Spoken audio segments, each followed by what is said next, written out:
Each year, around 8 million tonnes of leaves end up in landfill. But why? These leaves are a valuable asset to every single gardener.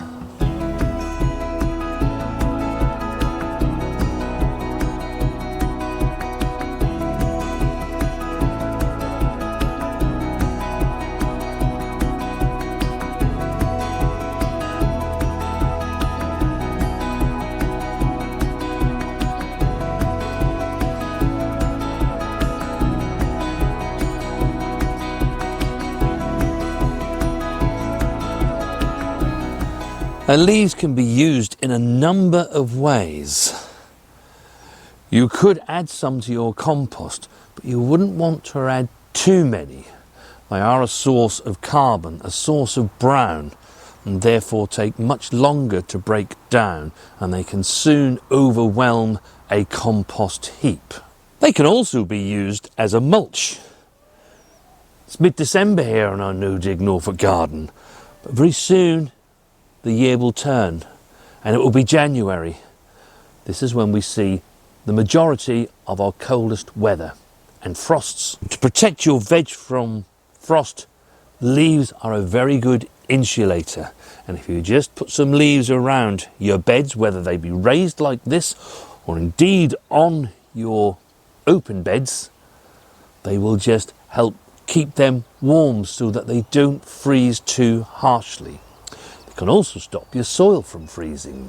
And of course, they can be used for leaf mould. And leaf mould is a great soil conditioner for your soil, especially if you garden on clay, as we do, or on sandy soil.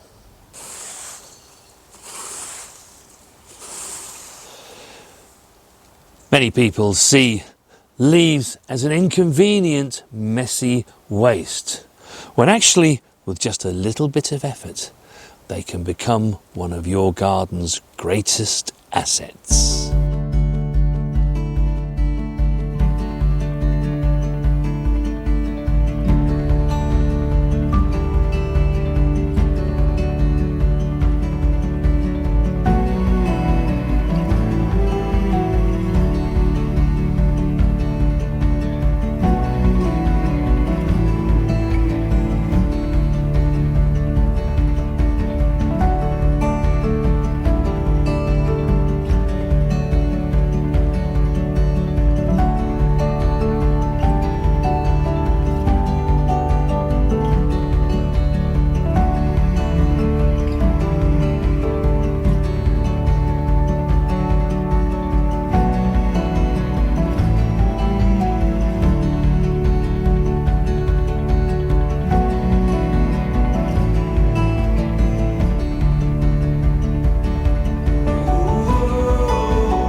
You can see we have almost a full ton bag full of leaves. One thing I would add is that although we want as many leaves as we can, because we want to make some lovely leaf mould, we do actually still leave quite a few leaves in and around the garden. They're invaluable for a lot of wildlife. Things like hedgehogs, when they want to hibernate over winter. As I mentioned earlier, leaves are a really good insulator, and they'll find their way in there to hibernate and sleep away over the coldest months of the year. Now these leaves are wet. They actually don't need to be any wetter than that. They certainly don't want to be soaking, but if it was that the leaves are really dry, you would just want to give it a water. Now, as you can see behind me, we have a lot of woodland, so we do actually have a lot of leaves that fall about in our garden. But if you don't have many trees in and around your garden or allotment area, there are plenty of places I'm sure you can find out there where there are trees, and you can rake some of those leaves up. Providing you're not on private land, there's no reason why you shouldn't go out to rake some of the leaves up. Indeed, at the front of our house there are 5 trees there on a piece of grass, and they've dumped all their leaves. It would be perfectly fine for us to go and rake those up. And I do. Now, if you don't have as many leaves as us, or you can't get access to a builder's ton bag, then you can put your leaves into black plastic refuge sacks. Just fill the sacks up. If the leaves are dry again, just give them a bit of water, but they don't want to be soaking. I must emphasise that.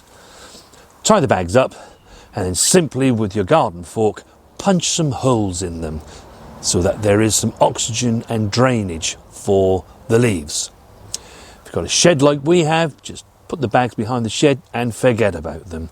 Let the magic happen for the next 12 to 18 months. And then when you go back to it to open up those bags, you will have something that looks like this. Now, this is not finished truly breaking down, but a lot of it is really lovely, lovely compost.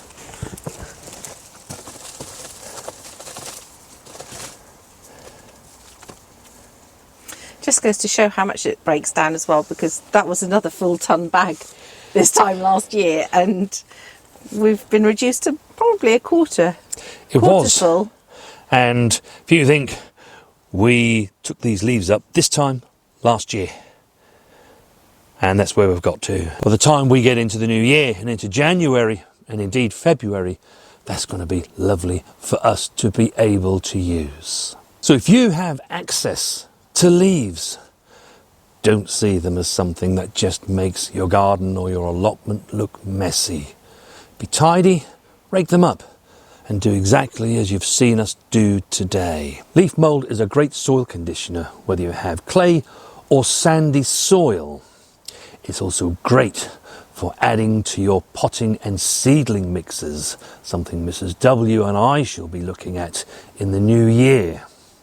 And also, if you add a bit of grit to it, it's one of the best mediums for growing your bulbs. Environmentally, it's far better for the environment. You're not throwing it into landfill. We are actually making really good use and recycling that what nature has given to us. Do leave us your comments about how you go about making your own leaf mould, and share with us exactly what you use it for too. And do check out some of our other videos on our channel, starting with this one, all about composting. Have a great rest of your gardening week. We shall see you on the next one.